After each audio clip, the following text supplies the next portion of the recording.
Hello and welcome to this video. In this video, we are going to do some data manipulation of a data frame. When we use the Pandas library to read in data, we get a data frame from that data that is returned. You can begin the manipulation of data from a data frame by asking certain questions of that data frame. For example, if I wanted to find out the 5 most popular baby names in the US in the year 2014, I can ask the question, what were the 5 most popular baby names in 2014 in US? Now, I can approach this question in several stages by manipulating the data frame. So the first thing I would like to do is slice out the rows for the year 2014. Then I will sort out the rows in descending order by the count. After that, I will get the first 5 rows of the resulting data frame. So this is what our data frame looks like before any manipulation is going to occur. The first thing I want to do is extract the year column from this data frame. So to do that, I'm going to reference the name of the variable, which is called US_babies. And in square brackets, I am going to pass in the year. Notice that the year in the data frame is always expressed as a string. All right, so now that I've got the year inside this variable, I'm just going to run this cell. I'll click run. You can see here, it has returned just the year from that data frame. Now this object it has returned is referred to as a Pandas series. Now that I have extracted the year, the next thing I want to do is slice out the rows of the US baby data frame with the year 2014. In other words, what I want to do, I only want the rows of the US baby data frame that corresponds to names that were given to babies born in the year 2014. So to do that, I have to create a series that contains true for each row I want to keep and a false for each row I want to drop. And I do this by comparing each year in the US babies with 2014. So let's see how we do this. So I reference the variable which is called US_babies.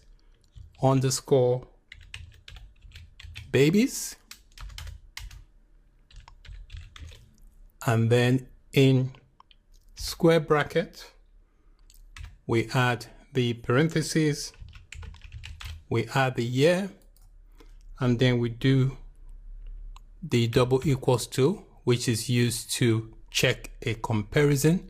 If you are using a single equals to, you are assigning a value to a variable.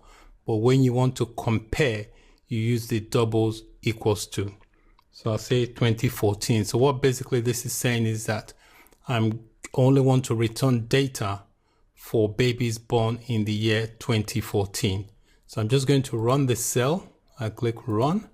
And you can see here, the false basically here represents each row I want to drop, and the true represent each row I want to keep. So anything with the true here are the rows I want to keep.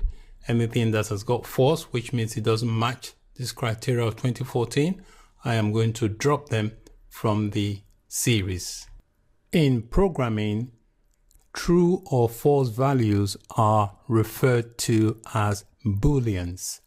So now that I have the values I want to keep for 2014 and the one I want to remove, I can now use a lock method. A lock method basically is a method that allows you to access a specific group of rows and columns from a Pandas data frame. Now, the lock method can take in a series of booleans, such as the one that I've just created here.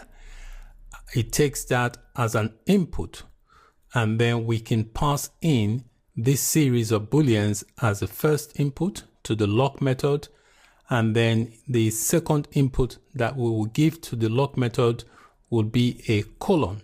So I've added the line of code here. So basically what I've done here in this cell, I've created a new variable called US_babies_2014, and I've assigned it to this US babies variable, which is this variable here, usbabies.lock. This is the lock method, and inside the brackets for the lock method we've got the US_babies and the year equals to 2014. So this part here where it says US baby year 2014, comma, this part basically means I want to access only the rows where the year is 2014. And then we've got the colon at the end here. The colon basically denotes that I want to access all the columns for the rows where the year is 2014. So let's go ahead and run the cell. So I just click run. The next thing I want to do is just run this cell so that it registers the variable. So in order to get the series from the data frame, all I need to do is just reference the name of this variable, which is this bit here, and then just run that cell with the name. I'll click run. You can see here it has returned the series from that data frame. So anytime I want to access this particular series inside the data frame, I just reference this variable called US_babies_2014, and it will return the data series for that particular data frame. The next step is to sort the rows in descending order by count. In order to do this, I'll need to use the sort method, which we're going to use to sort the values.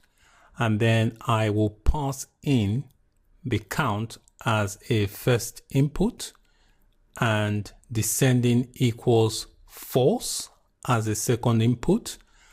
And that second input is what is going to allow me to sort in descending order. So I've already pre-staged the code, so I'm just going to paste that in. So this is the code, and this is basically this will generate a new data frame, because once you use the sort method to sort values, it will result in a new data frame.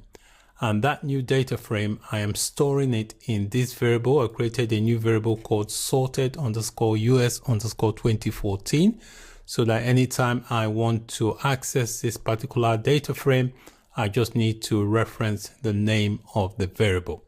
To register the variable with this data frame, make sure you run the cell, and that registers the variable. So now if I want to actually run the data frame to see what's inside, I just need to reference this variable that is storing the data frame. So inside this cell, I just click run, and you can see here it has returned a new data frame because we've used the sort method to sort the values. So in this data frame here, we have been able to sort the rows in descending order by count. All right, and we did that by using the sort values method. The reason I had to store the value that was returned, which is this data frame, into a variable is because when you use the sort values method, it creates a new data frame. So I want to be able to refer to this data frame when I need to do so. Hence, I've stored it in this variable called sorted_US_2014.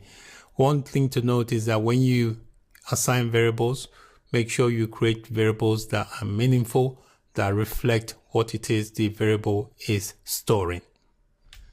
The final step in finding out the 5 most popular baby names in the US in 2014 is to slice out the first 5 rows of the sorted US 2014.